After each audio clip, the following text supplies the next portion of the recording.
Hello and welcome to today's webinar on international perspectives on genetic testing in ALS. I'm your host for today, Paul Wicks, and I'm very pleased to be joined by an esteemed panel. We're very grateful to our host, Salmon. I'm an advisor to Salmon, and they've got some amazing tools that really help to accelerate research and support companies that are trying to do precision recruitment for the increasingly high-tech and more targeted trials that we're seeing. So this type of work is really key to accelerating the types of new treatments and cures that patients are really desperate for. So we're very grateful to them for today. So we're just going to start off with just a quick overview of what we're going to do today. And just to be clear, what we're not going to cover. So I go to lots of ALS talks and webinars where you see pictures of motor neurons and go back to Charcot and whatever. We're not going to cover that today. We're also not going to go through some of the basics of things to do with ALS genetics, testing and counselling, some of the ethical considerations for that. The good news is that the International Alliance of ALS and MND Associations has done a brilliant series of webinars that this team has been involved in to some extent, and you should go and check those out. They're available on the ALS MND Alliance website, some of them also on YouTube. We, for a variety of reasons, we're not going to be talking about specific ALS trials or specific ALS treatments on today's call. And we're also not going to be talking about some of the emotional and sort of sociological aspects of living with familial ALS. If you are affected by ALS and you have concerns or you want to talk to other people that have been in that same situation, the nonprofit group I Am ALS runs a support group that's really great, meets every Friday, does a ton of work and research and advocacy. So, there are things out there to support and to connect you with other people who are going through the same thing. So we're probably not going to be touching on many of those issues today so that we can focus on the main topic. So just to back up a second, when we talk about genetic ALS, it's important that everybody has in mind the same perspective on just how rare the genetic forms of a rare disease can be. So if you had a big football stadium like Wembley Stadium with a capacity of something like 100,000 people, in terms of prevalence of people living with a condition like ALS, if you took all the people that were there, only about 5 of them in this whole stadium might have ALS. And as we know, that might present different places, might present in the bulbar region, might cause issues with walking, with breathing. Eventually, all regions can be affected.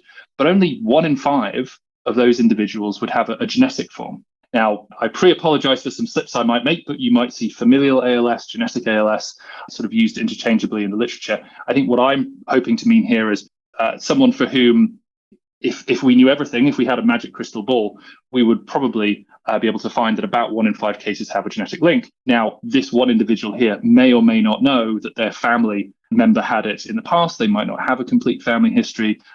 People may have died of other things. When you start going back in people's genealogy, it's very challenging to get a hold of all that. But when we do research studies, this is the number we're starting to look at. So it could be as high as 1 in 5 with that form.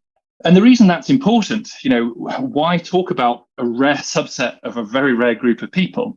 Well, in aggregate, a very large number of people on an annual basis are dying of ALS. Something like, to take the stadium analogy again, the capacity of Fenway Park, about 34,000 people a year of dying of ALS. And so if 20% of them have a genetic form of the disease, then actually it's potentially a weak point in the disease itself, because for the vast majority of people with a sporadic form, we don't really know what's causing the disease. There are lots of theories and there are models, but if we're honest and we look at the success rate of trials and therapies that we've had historically, I wouldn't say we're at the same level of somewhere like the oncology space or some of the gene therapy rare disease spaces. We've been able to see really transformational treatments come to play very quickly. So this group could be a real vulnerability. And one of the ways I think about it is, the weak point on a somewhat impenetrable fortress like the Death Star here from Star Wars. But if we're able to target this, we're going to need certain things to be true. And if we are going to face ALS as one species or united, we need to understand the genetic basis of the disease for all of humanity. And if you take a look at where humanity is concentrated, and against that, you contrast that with, well, where am I fairly confident you could get genetic testing for ALS? Then unfortunately, where these arrows show up, and again, it's somewhat subjective, tend to be in those countries that researchers refer to as weird, so Western, educated, industrialized, rich, democratic countries. To state the obvious, that's not necessarily where all of humanity is gathered. So if we're going to face ALS as one united species and we're going to fight it as one disease, we can't just have a very small proportion of the population with access to genetic testing. Otherwise, we're not going to be able to run trials with sufficient number of people. Or if someone's looking at whether or not they should develop therapies in this area versus another condition, they might say, well, it's too spread out. It's too heterogeneous. Another issue is that even in centres and places where we can, through specialist centres, get genetic testing, there's a lot of variability here. So even making them all green arrows is perhaps not all that accurate, because we have some inconsistency. We have some places where we don't agree, and that's going to be the focus of today's discussion. So there are a couple of references down here if you want to go into the details a little bit. But when you speak to experts, and obviously when you get 50 experts in a room, you get more than 50 opinions, we don't all agree on how to define genetic ALS or familial ALS. If your third cousin twice removed had FTD, does that count? Sometimes. If they had a gene test or didn't have a gene test, does that mean you can have a gene test? Well, it varies. Which tests we check is highly variable. So this is a graph on the right. Again, the details don't matter. It's a bit of a heat map across different countries of which of the sort of known ALS genes are being tested for. If we were all consistent as a practice, as a field, this whole tapestry would be red. And so it's more just as the overall gestalt that we know genes like SOD1 that we've known about since the early 1990s. Yes, most people being tested for those. C9orf72 that probably account for, again, the highest proportion of people with a known gene are probably being tested most places. But again, it's not consistent. And that's a real challenge. There's more technical considerations about how exactly we're gathering what type of samples and how we're doing it. And this point about counselling, like I said, the ALS Alliance series was really good at going into details on that. So, until we get some agreement on this, it's going to be challenging to make progress and really attack this weak point that I think we'll see. It's certainly not just the four of us who have noticed this. If you look out in the literature, you see editorials, you see commentaries that have been pointing to these inconsistencies for a little while now. And I think, where we've seen the most solid sort of call to arms is probably in the ALS MND Alliance, actually adding genetic testing to the fundamental rights of people living with ALS. And so this has gone from perhaps somewhat of a smaller niche space to, with the increased interest in gene therapies really coming to the fore. And just to say again, in terms of those variations, if you think of the countries where our speakers today are speaking from, the types of variations we're seeing, somewhere like the United States, very research intensive, resource rich, a lot of people can't get access to genetic testing without having to pay, or there may be sponsored programs in place, but not everybody will be eligible. Another issue I think we'll tackle here is, well, what if you don't have a family history of ALS? And in research, we are finding that something like 2% of people without a previous family history may have a sort of known ALS associated gene. They're not routinely offered testing, right? And we see this variance across these different countries. And then for those people who you might imagine would almost all be getting genetic testing, someone who, someone's presenting and they've got suspected ALS symptoms or a diagnosis, and someone like a parent or an aunt or an uncle, grandparents, do they have a family history? Again, it's not consistent that they're all getting that testing. Another important area that I think is getting more attention recently is gene carriers. So for people who are, say, children of someone diagnosed with ALS, who may themselves be at something like a 50% risk of inheriting the gene, they may want that knowledge for various reasons. And it may well be that instead of just looking at treatments for people diagnosed with ALS, in the future, we presumably want to prevent ALS happening. And so if we have gene therapies, we have research we want to pursue, we can only really do that if we sort of understand who is at risk and of what, so that we can kind of be talking to future generations of people that we've prevented from becoming patients, not just people living with the condition now. Right, so that was a whistle-stop overview of kind of where the situation is. And I want to turn now to Professor Ammar Al-Chalabi for some reflections on that, and just to say, how did we get here and where are we going? So thank you very much for that, Paul. It was a very comprehensive overview. I just wanted to clarify the numbers for familial ALS testing in the UK. The 20 to 80% is when people don't necessarily know they have a family history. So because remember, for our system, people come to the primary care physician, then go to a secondary care physician, and then will go to an ALS centre. If they're at an ALS centre, it'll be much closer to 100%. But along the earlier parts of that pathway, it will be about 20 to 80% because they won't necessarily pick up the family history. I think one of the key problems is, how do we know when to offer genetic testing? Because really, everybody should be offered genetic testing, but there's a number of barriers to achieving that. And probably the biggest one is the time it takes, the resource required, not to actually take the blood and do the genetic testing. And that was a huge barrier before, but now it costs a few €100 to do an entire genome. So that's not the problem. The resource required is actually in the counselling and the time taken to administer that counselling, because you need to spend at least 30 to 60 minutes just explaining the implications of genetic testing before you can take the blood. And then you'll need some similar length of time to go through the findings afterwards. And they're not always very clear. So I think the counselling aspect is the main issue, because if someone's travelled a long way to see us in a specialist centre, and in the US, people can travel 3 or 4 hours or more. In the UK, very commonly, it's normal to travel 1 to 3 hours. I think it's the same in many other countries. They then receive a devastating diagnosis, or they may already know the diagnosis, but have spent a long time discussing clinical trials and things like that, and then seeing the multidisciplinary team. It's not necessarily somebody would want to spend another 1 hour or 2 hours discussing genetic testing. It's a lot of burden. So you then have to make a special trip or offer it remotely, and not everywhere has the resource to do that. Yeah. No, and it felt like, as I was putting together some of the materials for this, it did feel like a little bit of a lottery as to where you live. Like you say, location is a part of this, but what services are available. And I suppose things like digital technology and us getting used to telemedicine during COVID means that I suppose we, as consumers of health, we're not really we're not as concerned with geography. If I can find a specialist over Skype, why wouldn't I? But in the world that many of us live in, especially in the publicly funded health systems, it really is based on your geography, isn't it? To a large extent, yes. We are able to offer remote attendances. We do that if people prefer it. Actually, in the age group of people who are at risk of ALS, many people aren't necessarily comfortable with digital technology, or even if they are, they may not be so good when there's a technical problem, and then you're left with making a phone call to do something that actually really needs to be done face to face. So it's not always straightforward.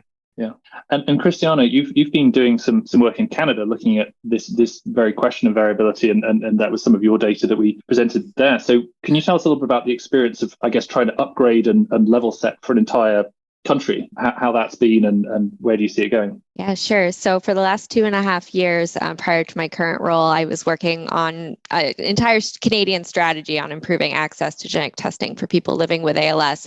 And I think, there's jokes all the time about how we get free healthcare in Canada and it's all beautiful and wonderful with our universal healthcare system, but how that plays out in reality of how people actually access care is very different. So although our healthcare system is federally funded, so healthcare comes from the federal government, it is then doled out in a provincial manner. So we have 10 provinces and 3 territories, and it's up to each of those provinces and territories to decide how healthcare funding is allocated, how resources are utilized. And so what you end up with is 10, in the provinces at least, 10 different mechanisms for accessing genetic testing and counseling. And so I think this kind of echoes to how we approach this problem globally, in that there's not going to be one size fits all solution to this.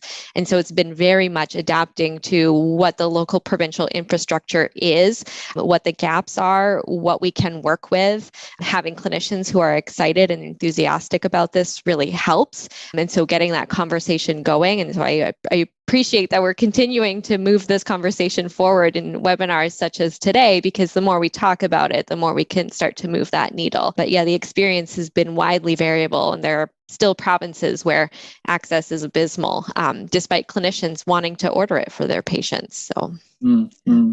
And has that been a change that you've seen as well, about clinicians wanting to order it? So, I mean, I've been in the field for 20 years and I'm sort of a psychologist. I'm not in the main medical field, and thank goodness I've never had any clinical responsibilities. But I remember many people saying, well, what's the point of doing it if it's not going to change my management? And now we are starting to hear some potential. So have you seen a change? You said just 2.5, 3 years. Have you seen a change in attitudes? I definitely have. So I think I tend to look at my business courses when I think about this, and there are early adopters. So there are some clinicians who have been very forward thinking about genetic testing for years. And most of the time, those are the clinicians that have very easy access to it. So I think of our clinic at the Neuro, where we've been doing genetic testing on everyone since since 2015, but we had a strong support from our geneticist and genetic counselor and able to access that. Then you have the group of clinicians where it's required a little bit more evidence, and we have more and more of that being put out in the literature in terms of papers calling for improved access and guidelines, et cetera. But what we're also seeing is the increase in clinical trials that are geared towards genetically targeted therapies. And what is most exciting is it's not just patients who have a clear family history these days. If we look at something like Ataxin-2, where they're also including sporadic patients into that trial, that is expanding the scope of why we should be offering genetic testing to an expanded pool of patients. And we recently published some data on that where we took a pool of patients in our clinic and we started implementing Ataxin-2 patients, and all Ataxin-2 testing, all of the patients that we identified had no prior family history of ALS. So that was proof in principle that it was right to implement this at that time. And the more trials we have and the more treatments that we have that are coming along, I think that will fuel that fire more and more. But we have to continue to push the conversation in that way. Yeah, no, absolutely. And Patrick, I know you've just come back from a big genetics conference. I was interested, is this just an ALS problem? Are we sort of lagging behind because we're a relatively small area, or is this something you see in other places too? Yeah, great questions. Definitely not just an ALS problem. I think so. Breast cancer, even being 20 years on to significant scale, genetic testing still is the same issue.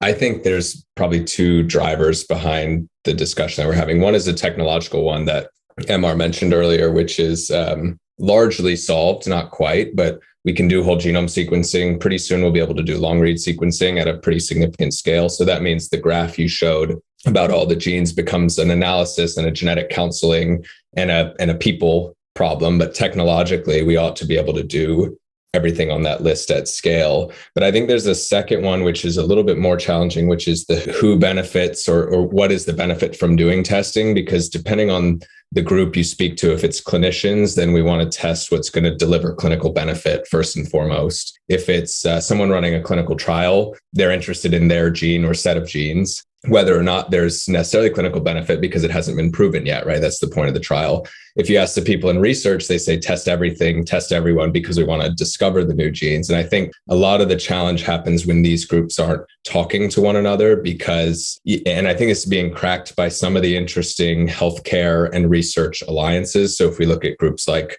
Genomics England and the NHS Genome UK strategy as a whole, I think it's a really interesting application of whole genome sequencing at scale where the data is being used in research as well as in clinical care. So I'm optimistic, but I think we need to see more of those kind of joined up programs where the data that's being generated is using first and foremost to make clinical decisions where relevant, but also the data is being piped into research uses, because then when you spend that, it's $200 maybe to sequence a genome, but it's 10 times that to do all the counseling and analytics and support around it. So if you're going to spend that $2,000 all in, let's make sure we get as much benefit out of it as possible. Yeah, one of the things I was noticing is in some of the literature, there are sort of research findings about what types of genes you see in what populations. If someone comes from a European background or an Asian background or something like that, seeing slightly different mix of genes. But I suppose in this increasingly globalized world, just because that's the country they live in, you can't assume that's necessarily where they're from. And it seemed like some of the panels we were seeing there were trying to target towards the country they were in. But I don't know, either Ammar or Kristina, how much tailoring do you really see? So if somebody, happens to be in Canada, but, their ethnic ancestry is from somewhere else, is there a different approach taken? Or is the reimbursement only going to cover what, say, that province expected to find?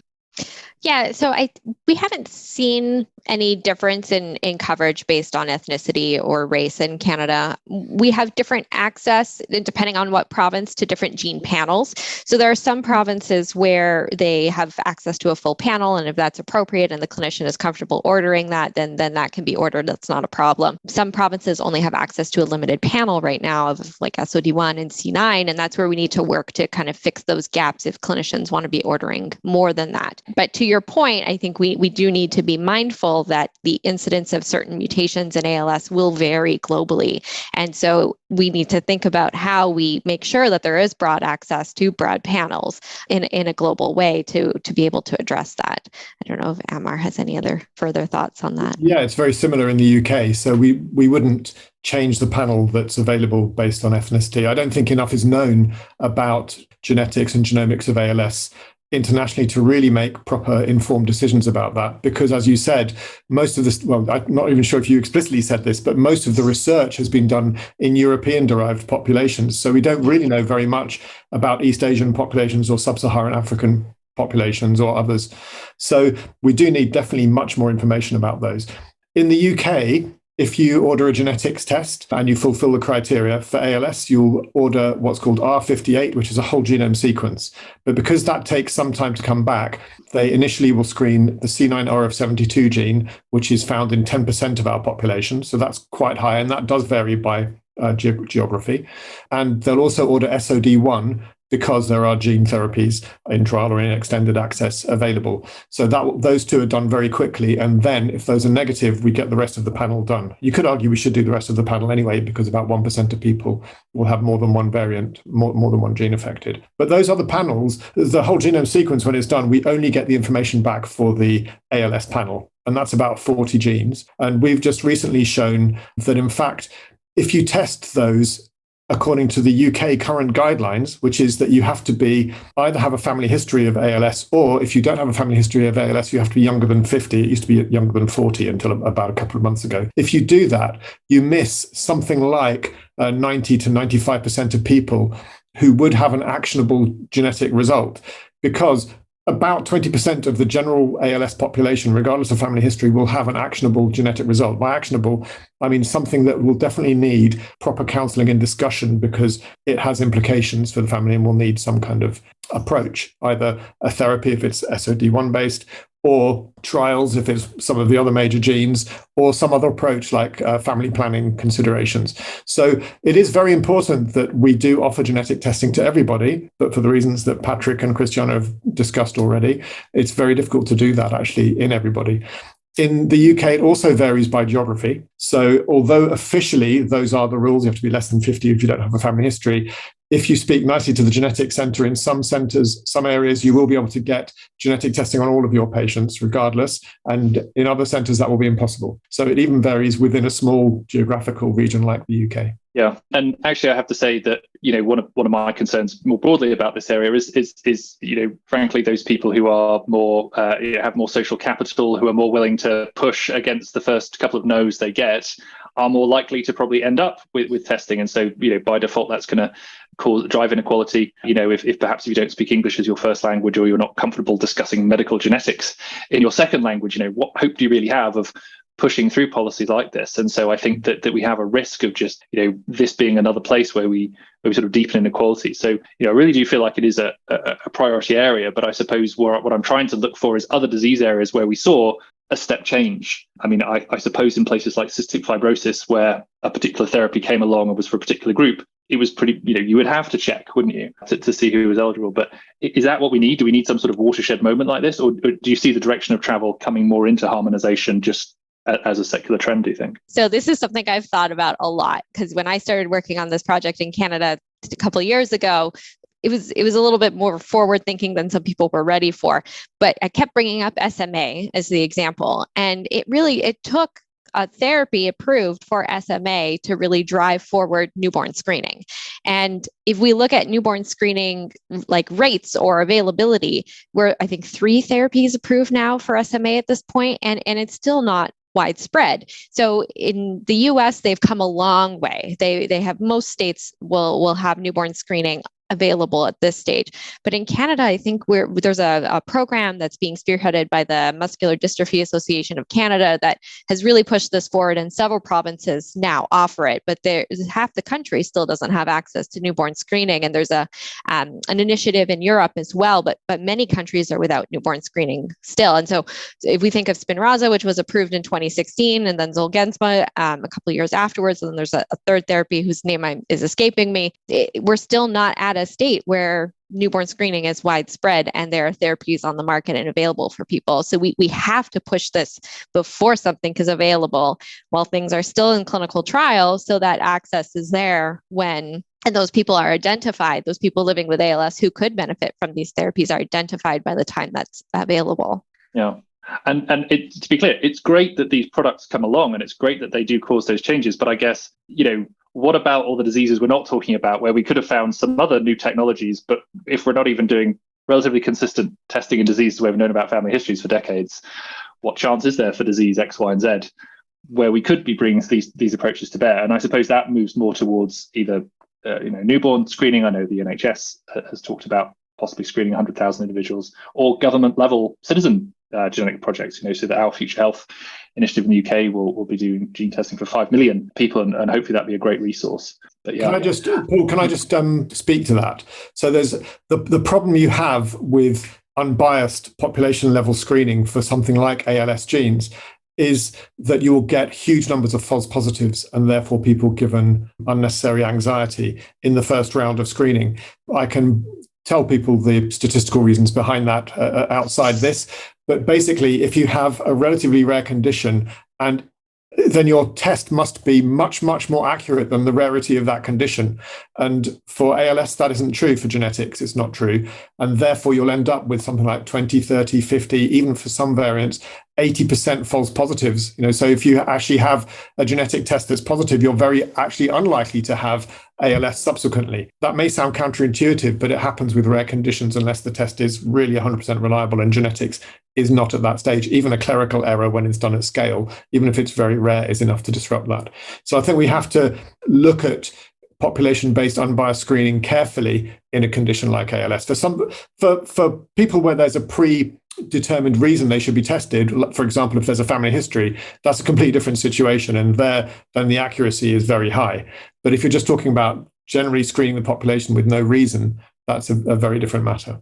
I was going to say I spent about 5 years working on a very long tail of ultra rare disorders as part of the Deciphering Developmental Disorders project, which is a big exome at the time, exome sequencing, although I think they're going back to add additional omics data to it, but about 10,000 families in the UK where the child has a developmental disorder of unknown origin, but presumed to be genetic. And one of the biggest, I think, surprises out of that study was the long tail of ultra rare diseases that are uncovered through, large scale, and not unbiased. To Ammar's point, that the child was presenting with a severe and significant developmental disorder. And we saw great progress in that field over the space of about a decade, from low double digits to single digit diagnostic rates to now most of the labs are getting in the 40 to 50% diagnostic yield for knowing the cause. And this is due to the discovery of literally hundreds of novel disease genes in this space. And it has led to new therapies in some cases, but it's a very long road. But I think we have to start with the diagnostic platform. And then once you've got that up and running, that really lays the foundation for trial recruitment, new therapies. But until you've really got a solid diagnostic platform, it's really hard to do everything else because parents, families are in the dark as to actually what the cause is underlying their condition. So far, what I'm getting from this is I should teach my kids that they want to be genetic counselors when they grow up, because it's going to be a growth area. Great. I want to handle some questions coming in on the chat and on the Q&A. So I guess this is a question for anyone who wants to put their hands up, but someone's asked, could you speak to the companies who are doing genetic testing and ownership of data? And I think this is particularly referring to the US. So I mentioned earlier, some people would have to pay quite a high out-of-pocket cost because of insurance, and that's obviously financially very disturbing. I've heard numbers like $6,000 to $8,000 out of pocket. There are some testing programs available that are sponsored by companies looking to sort of enroll people in trials. But I guess the question is, what are some of the pros and cons of those approaches? And I guess the US is not a socialist utopia like the UK and Canada. How do we make sure that people's data is being put to the best uses, and we're not inflicting financial harm on people, but also not risking their data going to places they're not happy with it? Yeah. So there's a lot of really good discussion about sponsored testing programs, and they do have their pros and their cons, and how data is handled and what companies can do with that data is definitely one of the hot topics. I see a lot of benefit in sponsored testing programs from the sense of being able to provide access to genetic testing in the short term, but always with the mindset that we need to work on the underlying issues of providing access through means outside of a sponsored testing program, to be there to catch the system when that program leaves. And so we did have a sponsored testing program provided by Invitae in Canada, which was missing C9. So it was not a great fit. But then that was pulled away with like a week's notice from us. We were very fortunate that Ionis and Prevention Genetics are now offering a sponsored testing program in Canada, and I believe the US as well, where we can now fill that gap again. And clinicians are very much of the mindset that we'll use this temporarily, but we want to work towards a more long-term solution. But with those programs, yes, the data is owned by the company and those that are sponsoring the program, and how that data is used is definitely concerns. I'm not fully aware of data privacy rules and regulations in the US, so I can't really speak to that fully. But there are some other options that could be available for people living with ALS in the US. Most genetic testing companies will have a private pay option for when an individual does not have insurance coverage, or it is not covered through other means. And that is at a lower cost than what it would be charged to for insurance companies or through healthcare systems. So I know people living with ALS in Canada who have gone through this, and it is an out-of-pocket cost, but the private pay option is less than what like a hospital where I worked would pay for the test as well. So companies do recognize that. So that could be something else to look into. Not sure if I fully addressed that question or not, or anyone else wants to pick up from there. And there's another question in the comments about, whether or not the US healthcare covers the cost of ALS genetic testing. I mean, I think the answer is it varies dramatically, right? So people could be under different health systems if they've served in the military and fit the right criteria. They could be under the VA, obviously having employer-based insurance. There's Medicare. So there's all different sorts of situations. And I mean, this is part of the problem that we're talking about, right? That it is inconsistent. I think there's a flow chart somewhere on one of the FTD portals, and of course with C9072 having overlaps between ALS and FTD, some of the FTD community are our potential allies in this too. That they kind of have a flow chart of, well, you could try this, you could try this. There's sponsored testing, there's research platforms, whatever. But as you say, Kristina, they vary in which genes are covered exactly. So it's tricky to navigate, unfortunately. There was another question here about access to therapies. So I guess this comes down to timing, right? So let's say somebody has got a new onset of ALS symptoms. They're in that diagnostic process, and there's a delay because it's difficult to get, like you said, Ammar, the genetic counseling, the genetic testing. If therapies come online, or if trials come online, presumably we only have a window, right? Time is neuron, and I don't know if there's a risk that if we don't get some of these railway lines greased a little bit better, people might miss useful therapeutic windows. Is that sort of in the minds of clinicians and researchers at the moment? Absolutely. I think that's the key issue. We have to be able to get these answers very quickly. That's why, as I said, for us, they screen C9 and SOD1 separately from the rest of the panel, so we get an answer quickly. But that then just pushes the block back to how quickly can we do the genetic counselling, and without the resource, that is delayed, sometimes by months. So for me, the biggest way the easiest way we can grease these wheels or get the lines uncrossed, or whatever the analogy you were using would be to have some system where we can guarantee very prompt access to genetic counselling, which could be delivered remotely. It doesn't have to be at the visit. And that might be an easier way to do it, because then you could have, for each country, just a small group of counsellors you could refer to them. They can arrange an appointment with the person affected and their family at their convenience, and then deliver the counselling. And then you can just be informed, yes, that person's had counselling. The test can now be sent off. There are lots of relatively simple solutions, relatively low cost solutions, but they do require something done centrally. And so all we can really do is try and influence the people in charge of the health systems in each country, because I think it's going to be difficult to do this internationally. The only other way to do it would be to come together as a group and lobby for it internationally. But actually, we could then, if we were going to do that, get other diseases on board, because we'd be a much louder voice, because there are probably other conditions in which early treatment matters. We know that's actually true for SMA, and that's why they've got the newborn screening. It's probably true for other conditions too. And lots of what I've read and heard about the counselling, genetic counselling protocols are, say, based on Huntington's, which, clearly life-changing impact for families, but equally relatively small numbers of people. And so taking a more conservative approach and putting lots of checks in there, like psychiatric counselling and, multiple sessions, I guess can be resourced. Probably, again, not ideal. But I guess the reality is if we start doing this across multiple conditions, it wouldn't matter if you could double the number of counsellors overnight or triple. This becomes a scale problem. And obviously, we don't want people to have a poor experience. We don't want people to be suddenly shocked by information. But it sounds like we really have to rethink this if we're going to have any chance of succeeding. Yeah, I mean, the UK, for example, used to have genetic counsellors specifically for ALS. So in the past, if we saw somebody with familial ALS, we could deliver the counselling ourselves if we were trained, or we could refer them to the genetic counsellor service and they would deliver it. Now, all neurologists are expected to deliver the genetic counselling. That's actually true across all of medical specialities. So they've moved the burden of genetic counselling from the genetic counsellors, who only do very complex counselling now, to the general practitioner, not really practitioner, but general physician within their speciality.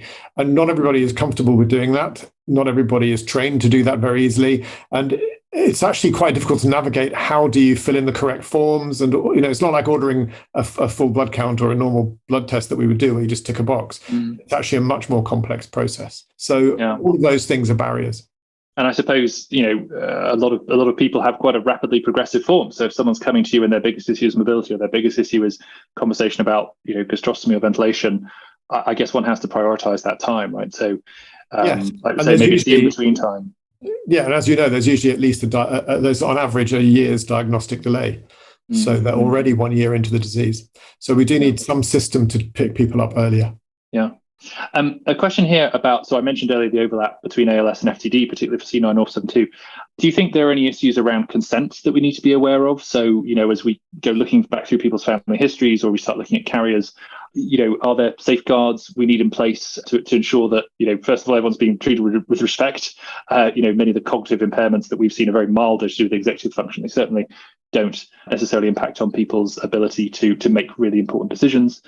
But can you just comment a little bit about, what impact does the fact that this is not just ALS, potentially it's FTD as well, have on how we approach these topics?